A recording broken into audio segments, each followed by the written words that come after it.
안녕하세요. 미국 주식 플렉스 애널리스트 김세환입니다. 자, 반도체 기업의 주가 하락세가 계속 이어지고 있어요.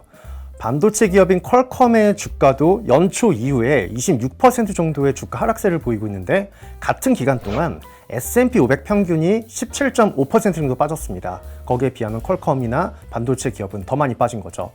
하지만 저희는 주가는 빠졌지만 이익 수준은 여전히 견고하다는 걸 이번 실적을 통해서도 확인을 할 수가 있었어요. 퀄컴에 대해서 저희는 이익 성장성을 반영한 주가가 시장 대비나 아니면은 피어 대비해선 여전히 저평가되어 있다는 판단을 하고 있습니다. 자세한 내용은 이제 본문을 한번 보면서 말씀을 드리도록 하겠습니다.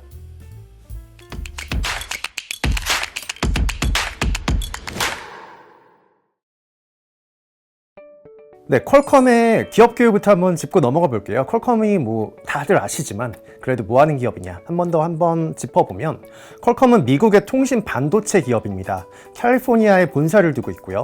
1985년 스티븐 몰렌코프가 창립을 했어요. 퀄컴은 1990년에 하나의 셀에 다수의 사용자가 접속할 수 있는 CDMA, 아마 예전에 핸드폰을 보시면 CDMA라고 다 스티커 붙어 있고 기억하시는 분들이 있을 겁니다. 이 CDMA 통신 기술을 기반으로 한 이동통신 기지국을 설계를 합니다. CDMA 통신 기술은 무선 이동통신 표준으로 사용되고 있고요. 퀄컴은 3G 기술, 그리고 CDMA 원천 기술 특허를 보유하고 있는 기업으로도 잘 알려져 있어요. 대표 제품으로는 위성통신 솔루션인 옴니트렉스, 모바일 어플리케이션인 스냅드래곤, 지금은 스냅드래곤 시리즈가 거의 핸드폰의 두뇌 역할을 하고 있는 반도체 칩으로도 잘 알려져 있죠. 이런 시리즈 등을 가지고 있습니다. 자, 퀄컴의 이번 1분기 실적은 괜찮았어요. 분기 실적이 시장 예상치를 상회를 했고, 발표 당일 다음 날 주가는 9.7% 상승하면서 굉장히 안 좋은 시장 상황에서 큰 주가 상승세를 나타냈는데요. 2022년 1월에서 3월, 이제 회기분기로는 2분기 해당이 돼요. 이 기간 동안의 매출은 전년 동기 대비는 41% 증가한 111.6억 달러가 나왔고요. 주당 순이익은 무려 80%나 증가를 했어요. 매출 성장보다 이익 성장이 더 높게 나타난 거죠. 저희가 예전에 퀄컴은 계속적으로 가격을 고객들한테 많이 전가를 해도 쓸 수밖에 없는 그 구조에 있다, 이렇게 말씀을 드렸었는데, 주당 순이익은 전년 대비는 80% 증가한 2.86 달러가 나왔습니다. 모두 시장 예상치를 상회를 했고요. 휴대폰 칩 외에도 다양한 반도체 사업 부문을 강화를 하면서 이런 이제 시장 예상을 상회하는 그런 결과가 나타났습니다. 퀄컴은 다음 분기 매출 가이던스로 105억에서 113억 정도로 우리가 매출을 벌어들일 수 있을 것이다, 이렇게 제시를 했는데, 시장 예상치가 100억 달러였어요. 시장 예상보다 더 높은 가이던스를 제시를 하면서 주가 상승에도 그런 이제 기여를 했습니다.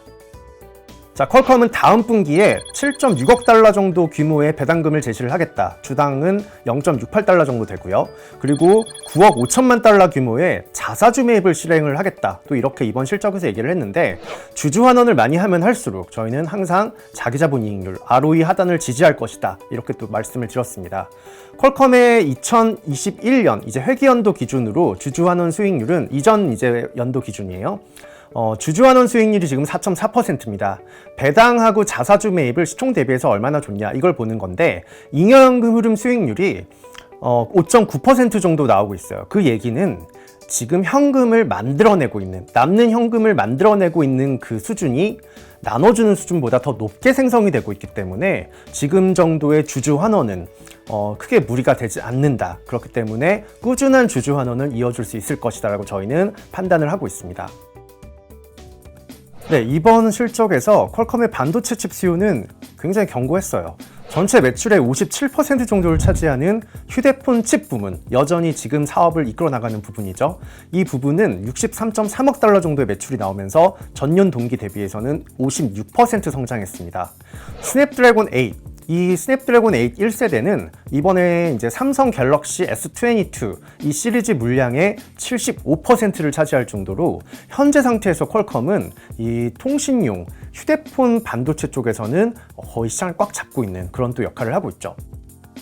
두 번째로는 무선 주파수 프론트엔드 사업 부문인데, 퀄컴은 늘 실적 발표를 할 때마다 우리는 이 부분을 계속 확장을 해서 이거를 5G나 다른 그 첨단 산업과 연결시키겠다, 이렇게 얘기를 하고 있는데, 매출 비중은 10% 정도입니다. 하지만 전년 동기 대비해서는 매출이 28% 증가한 11.6억 달러 정도가 나왔고요. 해당 부문은 5G 관련 모뎀과 안테나를 구성하는 전력 증폭기, 스위치, 필터 등으로 통신 필수 부문을 판매를 하는 그런 부분으로 생각을 하시면 됩니다. 자, 세 번째는 산업용 반도체 IoT 칩 매출이 증가를 하고 있어요. 퀄컴이 지금은 핸드폰 쪽에서 이 AP, 스냅드래곤을 많이 팔고 있지만 앞으로의 먹거리는 뭐가 있을 거냐라고 하면 딱 두 가지를 볼 수가 있는데, 그 중에 하나가 바로 이 웨어러블이나 이런 이제 그 사물 인터넷, IoT 칩 매출 정도를 저희는 굉장히 큰 사업 부문으로 성장할 수 있을 거라고 저희는 판단을 하고 있습니다. 그 다음으로 이제 자율주행차 칩이죠. 이 두 가지를 퀄컴이 지금 굉장히 많이 투자를 하고 있는데, 자, 이 산업용 반도체 IoT 칩 매출 같은 경우는 매출 비중은 아직은 16% 정도밖에 되지 않아요. 하지만 전년 동기 대비해서는 무려 61% 매출이 증가한 17억 달러 정도가 나왔습니다.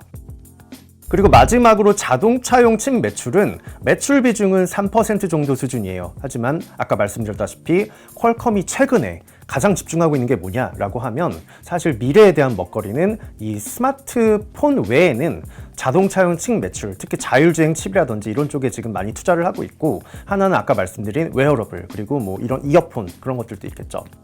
이 자동차용 칩 매출 같은 경우는 전년 동기 대비는 41% 증가한 3억 4천만 달러 정도를 기록을 했습니다.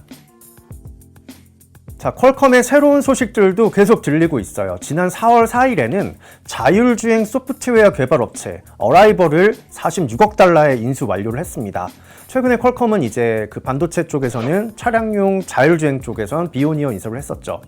이 자율주행 플랫폼 스냅드래곤 라이드를 강화하기 위해서 지금 이런 인수를 계속적으로 강화를 하고 있는데, 어라이버는 스웨덴 자율주행 플랫폼 기업인 비오니어, 얼마 전에 인수한 비오니어의 소프트웨어 부문 자회사입니다. 이번 인수를 스냅드래곤 라이드 시스템 온칩 SoC라고 부르는데, 이쪽 하드웨어에 어라이버의 소프트웨어를 결합을 해서 통합 첨단 운전자 보조 시스템 ADAS를 이 솔루션을 완성차 또는 티어 1 자동차 업체에 지금 현재 제공할 계획을 가지고 있습니다. 퀄컴은 최근에는 이제 제네럴 모터스와 BMW, 페라리 등 완성차 업체와 기술 협력을 한다고 발표를 하기도 했어요. 그래서 여기에 따라서 아까 말씀드린 ADAS 그리고 자율주행을 본격화해서 준비를 하고 있습니다. 미래의 먹거리는 확실하게 우리는 자율주행 반도체 칩으로 가겠다. 이 얘기를 굉장히 강하게 실적에서 얘기를 하고 있죠. 자, 퀄컴의 주가 측면을 한번 살펴볼게요. 저희는 퀄컴의 이익 성장성을 반영한 현재의 향후 12개월 주가도 여전히 저희는 저평가되어 있다고 판단을 하고 있습니다. 시장의 컨센서스 평균 기준으로 퀄컴의 12개월 선행 PER, 그러니까 12개월 미리 지금 당겨보는 거죠. 예측치를 평균으로 모아서 보면 12개월 선행 PER이 퀄컴은 10.9배 정도인데, 향후 3년 2022년부터 2024년까지 EPS 연평균 복합 성장률은 15.5% 정도가 지금 예상이 되고 있어요. 그래서 이 12개월 선행 PER 10.9배와 향후의 EPS 그로스 15.5%를 이제 나눈 PEG 배수는 0.7배가 나옵니다. 이 PEG 배수는 낮으면 낮을수록 상대적으로 저는 더 저평가되어 있다고 말씀을 드리고 있죠. 반도체 산업의 PEG 배수가 지금 1.4배예요. 같은 기준으로 적용을 해봤을 때. 그리고 S&P 500, 시장 평균이 1.7배인 걸 감안을 하면 퀄컴이 0.7배라는 건 굉장히 이익 성장성을, 향후의 이익 성장성을 반영한 현재의 주가는 12개월을 내다본 주가는 저평가되어 있다라고 판단을 할 수가 있습니다. 최근에 이제 주가가 많이 빠지면서도 이렇게 PER이 많이 내려오기도 했죠. 자, 2022년 기준으로 컨센서스를 기준으로 조금 보면 PBR을 ROE로 나눈 가치 비율, PER이라고 얘기를 할 수 있어요. 이건 지금 퀄컴이 11.7배로 시장이 18.7배, 그리고 반도체 산업이 15.6배인 걸 감안을 하면 여전히 주가도 상대적으로는 뭐 시장하고 비교한 것보단 반도체 산업하고 비교한 게 낫겠죠. 반도체가 최근에 많이 주가가 빠졌으니까. 빠졌는데도 반도체 산업에 지금 현재 올 연말 기준으로 이 PBROE, PER 기준으로 봤을 때는 15.6배 정도가 나오는데, 퀄컴은 그거보다 지금 주가는 더 낮게 지금 시장에서 생성이 되어 있습니다.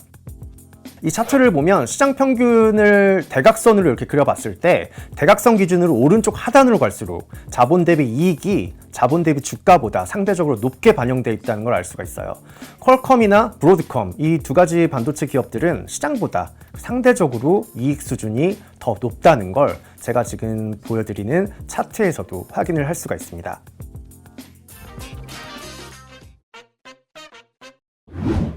자, 오늘 했던 내용을 간단하게 한번 정리를 해볼게요. 일단은 오늘 말씀드린 종목은 반도체 기업 퀄컴이죠. 반도체 기업들이 주가 하락세가 연초 대비해서 굉장히 많이 빠지고 있습니다. 시장 대비해서도 굉장히 가파른 하락세를 보이고 있지만 저희는 최근에 말씀드린 퀄컴이라든지 AMD 이런 종목들은 주가는 빠졌지만 여전히 실적을 봤을 때는 이익 수준은 견고하게 나타나고 있다. 그렇기 때문에 주가가 빠질 때마다 오히려 한 번씩 이렇게 들여다볼 만한 그런 종목들이 지금 이런 퀄컴이나 AMD라고 판단을 하고 있습니다. 퀄컴의 향후 성장성, 이익 성장성을 반영한 주가도 저희는 여전히 저평가되어 있다고 판단을 하고 있습니다. 자세한 내용은 저희가 제시드리는 리포트에서 확인을 해주시기 바랍니다. 오늘 미국 주식 플렉스는 여기서 마치도록 하겠습니다. 감사합니다.